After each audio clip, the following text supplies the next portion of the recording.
کرسا ہوا جو دعوت میں لگی دعوت میں کرسا دعوت قبول کرنی چاہیے تھی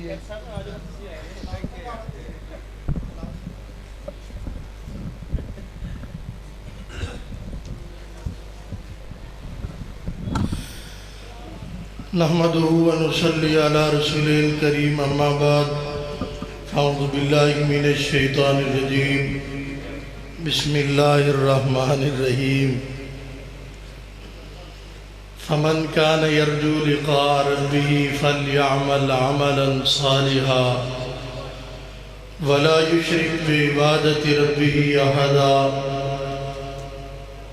اللہ تعالیٰ نے قرآن پاک کی اس مقام پر اس بات کی وضاحت فرمائی ہے، توجہ میری طرف رہے۔ اللہ فرماتے ہیں اگر تم مجھ سے ملنا چاہتے ہو، آج ہم نے موٹر سائیکل، گاڑی، بائک، فلیکس، اشتہار خرچہ کرتے ہیں ایم این اے سے ملنے کے لیے، کبھی یہ بھی خواہش کی ہے کہ ہماری ملاقات اللہ سے ہو جائے؟ اللہ رب العالمین نے یہاں پر یہ نسخہ بتایا ہے، فرمایا اگر مجھ سے ملاقات کرنا چاہتے ہو، میرے ملاقات کا ارادہ رکھتے ہو، فرمایا پھر اس کے لیے کرنا کیا ہوگا؟ فَمَنْ يَعْمَلْ عَمَلًا صَالِحًا، پھر نیک اعمال کرنے ہوں گے، نمازیں پڑھنی ہوں گی، روزہ رکھنا ہوگا، صدقہ خیرات کرنا ہوگا۔ فَمَنْ يَعْمَلْ عَمَلًا صَالِحًا فَلَا يُشْرِكْ بِعِبَادَةِ رَبِّهِ أَحَدًا، جو عمل کیا جائے، جو کام کیا جائے، اس میں شرک کی آمیزش نہیں ہونی چاہیے۔ سنیے اللہ کا قرآن کیا کہتا ہے، فرمایا وَمَا خَلَقْتُ الْجِنَّ وَالْإِنسَ إِلَّا لِيَعْبُدُونَ، فرمایا انسانوں تمہیں پیدا اس لیے کیا کہ میری عبادت کرو، تمہیں پیدا اس لیے کیا۔ آج ہم نے اپنی مقصد بھول گئے، گاڑی موٹر سائیکل مقصد کام نہ پورا کرے کباڑیوں کو پھینک دیتے ہو، بھینس اپنا مقصد پورا نہ کرے کسائی کو بیچ دیتے ہو۔ حضرات میں یہ پوچھنا چاہتا ہوں، میرا مقصد، آپ کا مقصد اللہ کی عبادت تھا، آپ اللہ کی عبادت نہیں کرتے، مقصد بلا دیا۔ کہیں ایسا نہ ہو جیسے کسائی کو آپ نے بھینس کو بیچ دیا، کہیں مجھے اور آپ کو اللہ جہنم کی ٹوکری میں نہ پھینک دے، آپ نے مقصد پورا نہیں کیا۔ وَمَا خَلَقْتُ الْجِنَّ وَالْإِنسَ إِلَّا لِيَعْبُدُونَ۔ ایک اور قرآن پاک کی آیت سنیں، اللہ رب العالمین نے قرآن پاک میں اس بات کی وضاحت فرمائی، فرمایا وَلَقَدْ بَعَثْنَا فِي كُلِّ أُمَّةٍ رَسُولًا، ہر امت کی طرف اللہ نے رسول بھیجے، کس لیے؟ یہ وعدہ یاد کروانے کے لیے جو وعدہ آپ نے عالم ارواح میں کیا، اللہ تم ہمارے رب ہو، اللہ ہم سجدہ تجھے کریں گے، عبادت تیری کریں گے، اللہ سے کیا وعدہ آج سب نے توڑ دیا۔ اللہ سے وعدہ کیا، سجدہ قبر پہ کیا، اللہ سے وعدہ کیا، سجدہ عبادت اللہ تیری کریں گے، آج گدی پہ سجدہ کرتا ہے، آج جناب قبر پہ سجدہ کرتا ہے، میلے ٹھیلے میں جاتا ہے، اللہ سے کیا وعدہ توڑ دیا۔ وَلَقَدْ بَعَثْنَا فِي كُلِّ أُمَّةٍ رَسُولًا، نبیوں نے یہ وعدہ یاد کروایا۔ حضرات ایک اور بات سنے، میں بات ختم کرنا چاہتا ہوں، عجیب سی بات ہے، روزانہ ہم جلسہ کرتے ہیں، سارے جلسے کا مسئلہ ہم دونوں بھائیوں پر پڑ جاتا ہے، وقت تھوڑا ہوتا ہے، پھر میں زیادہ گفتگو کروں تو قاری صاحب کی گفتگو کم ہو جائے گی، اس لیے میں انشاءاللہ انہی 2-4 منٹوں میں بات کو ختم کروں گا۔ بات توجہ سے سماعت فرمائیں، عبادت ہم نے اللہ کی کرنی ہے، کسی اور کی عبادت نہیں کرنی۔ وجہ کیا ہے، سبب کیا ہے؟ سورہ البقرہ اللہ فرماتے ہیں یا ایھا الناس اعبدوا ربکم الذی، او انسانوں، مسلمانوں کو نہیں کہا، انسانوں کو کہا، جو انسان ہے وہ اپنے رب کی عبادت کرے گا۔ کیوں؟ دلیل کیا ہے؟ اللہ تیری عبادت کیوں کرنی ہے؟ اللہ فرماتے ہیں ربکم الذی خلقکم، تمہیں میں نے پیدا کیا ہے، پیدا میں نے کیا، سجدہ میرا حق ہے۔ اٹھے کوئی بندہ، چاہیے والا کہو، قلعہ دیدار سنگھ کہو، حافظ آباد کہو، گجراں والا کہو، علن اعلان یہ بات کہتا ہوں، کوئی بندہ کھڑا ہو کر یہ بات کہے میرے جسم کا، میری باڈی کا فلاں حصہ کسی اور نے بنایا، جب بنانے والا اللہ ہے، پیدا کرنے والا اللہ ہے، آنکھیں دی تو اللہ نے، ہاتھ دیے تو اللہ نے، قدم دیے تو اللہ نے، ناک کام دیا تو اللہ نے، پھر سجدہ رب کا حق ہے۔ جیسے سم جیز کی ہو لوڈ جیز کا ہوگا، سم ٹیلینار کی ہو لوڈ ٹیلینار کا ہوگا، سم زونگ کی ہو لوڈ زونگ کا ہوگا، سم بھارت کی ہو جناب لوڈ بھارت کا ہوگا۔ جب پیدا رب نے کیا ہے سجدہ بھی رب کو ہوگا۔ ربکم الذی خلقکم، پیدا تمہیں رب نے کیا ہے، اس مالک کو بلا دیا، اس کو چھوڑ کے قبر پہ سجدہ کرتے ہو، شرم نہیں آتی؟ کیا مقصد تھا تمہارا پیدا کرنے کا؟ عبادت تھا۔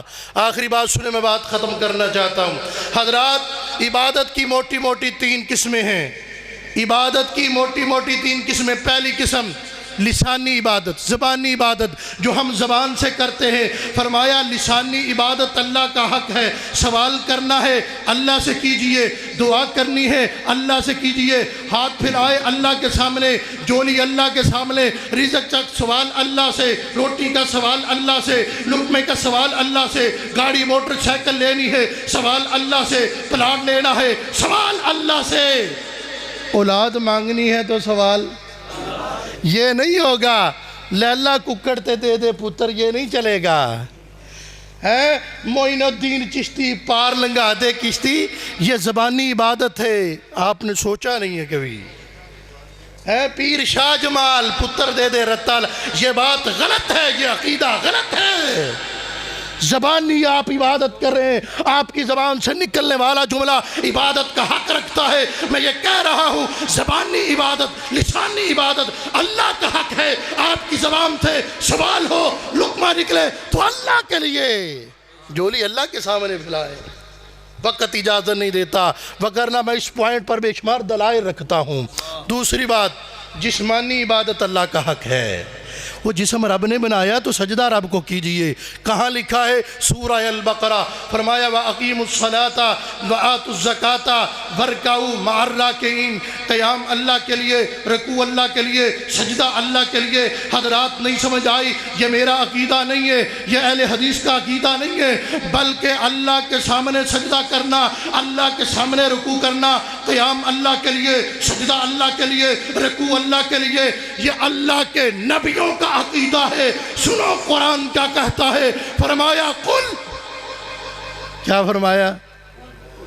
قل، پنجابی دے قل پڑھ دے ہو نا تے کھاندے بھی ہو، اس کی اجازت نہیں ہے، قرآن کا قل ہے۔ فرمایا قل ان صلاتی، بدنی عبادت کی بات کر رہا ہوں، آپ کی باڈی کہاں جھکنی ہے، آپ کی باڈی کا رکوع، آپ نے سجدہ، آپ نے ماتھا کہاں ٹیکنا ہے، آپ نے پیشانی کہاں جھکانی ہے۔ سنو قل ان صلاتی ونسکی ومحیای ومماتی للہ رب العالمین، سجدہ رب کے لیے، قیام رب کے لیے آپ نے کرنا ہے۔ یہ جسمانی عبادت اللہ کا حق ہے، نماز اللہ کے لیے، رکوع اللہ کے لیے، آپ کا جینا اللہ کے لیے، مرنا اللہ کے لیے، نظر و نیاز سب کچھ اللہ کے لیے۔ قرآن کا فیصلہ، نبیوں کا عقیدہ، قل ان صلاتی ونسکی ومحیای ومماتی للہ رب العالمین۔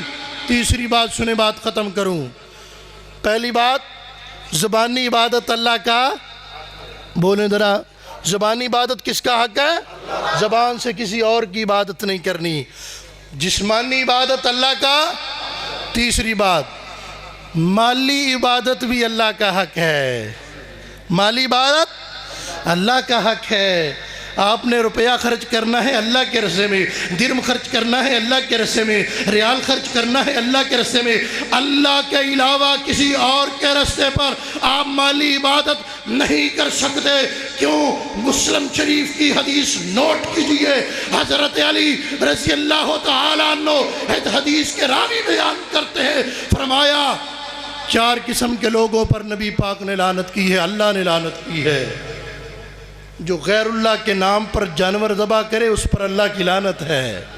پتہ یہ چلا آپ نے درہم خرچ کرنا ہے، دینار خرچ کرنا ہے، ڈالر خرچ کرنا ہے، پاؤنڈ خرچ کرنا ہے، ریال خرچ کرنا ہے، ٹکا خرچ کرنا ہے، روپیہ خرچ کرنا ہے، 100 خرچ کرنا ہے، 1000 خرچ کرنا ہے، اللہ کے راستے کے لیے کسی اور کے لیے نہیں خرچ کیا جا سکتا۔ لیکن عجیب بات ہے، افسوس سے کہوں گا آج ہم اللہ کے راستے میں خرچ نہیں کرتے۔ کتنے لوگ بیٹھے ہیں، آپ مجھے اللہ کو حاضر ناظر سمجھ کے یہ بتائیں پورے ہفتے میں آپ نے اللہ کے راستے میں کتنے پیسے خرچ کیے؟ جمعے کی چھٹی ہے، ہم نے پارٹی کے لیے خرچ کیا، شوہرمے کے لیے خرچ کیا، برگر پوائنٹ پہ خرچ کیا، شادی بیاہ کے لیے خرچ کیا، منگنیوں کے لیے خرچ کیا، بینڈ باجے کے لیے خرچ کیا، اور جس نے پیدا کیا اس کی عبادت مال کے ساتھ کب کرو گے؟ مالی عبادت اللہ کا حق ہے۔ آپ نے جب بھی خرچ کرنا ہے کس کے راستے پہ؟ اللہ کے راستے پہ۔ وقت اجازت نہیں دیتا، وگرنہ میں اس بات پر تینوں پوائنٹوں پر بے شمار دلائل رکھتا ہوں، پھر کبھی موقع ملا عرض کر دوں گا۔ اللہ سے دعا ہے جو چند باتیں میں عرض کی ہیں، اللہ تعالی ہم سب کو ان باتوں پر عمل کرنے کی، جسمانی عبادت اللہ کا حق ہے، لسانی عبادت اللہ کا حق ہے، مالی عبادت بھی اللہ کا حق ہے، یہ حق سمجھ کر ادا کرے۔ انشاءاللہ جو بندہ یہ کام کرے گا، ان عقیدے پہ زندہ رہے گا، اس عقیدے پہ جام دے گا، اس عقیدے سے دنیا سے جائے گا، اللہ کی قسم اللہ آپ کو جنت الاٹ کر دے گا۔ کبھی جنت لینی جائے کہ نہیں؟ تیتھے میں ایک شعر پڑھدا کہ میرا بھی دل کر رہا ہے، پھر میں گل مکاواں۔ اللہ رب العالمین فرمان دے نے اسی جنت ادا کرانگے تے کیڑی جنت؟ وچ جنتاں دے عجب نظارے ہونگے، اوتھے رحمتاں دے چل دے فوارے ہونگے، وچ جنتاں دے عجب نظارے ہونگے، اوتھے رحمتاں دے چل دے فوارے ہونگے، کڈا سونا ویلا دل بہار ہوے گا، جدو جنت ویچے آقا دا دیدار ہوے گا۔ بڑی محبت والا جملہ، او کڈا سونا ویلا دل بہار ہوے گا، جدو جنت ویچے اللہ دا دیدار ہوے گا۔ اوتھے جنت اندر، اوتھے اللہ آگے چکھن والے، اوتھے اللہ آگے چکھن والے، اے چہرے اوتھے سارے ہونگے، وچ جنتاں دے عجب نظارے ہونگے۔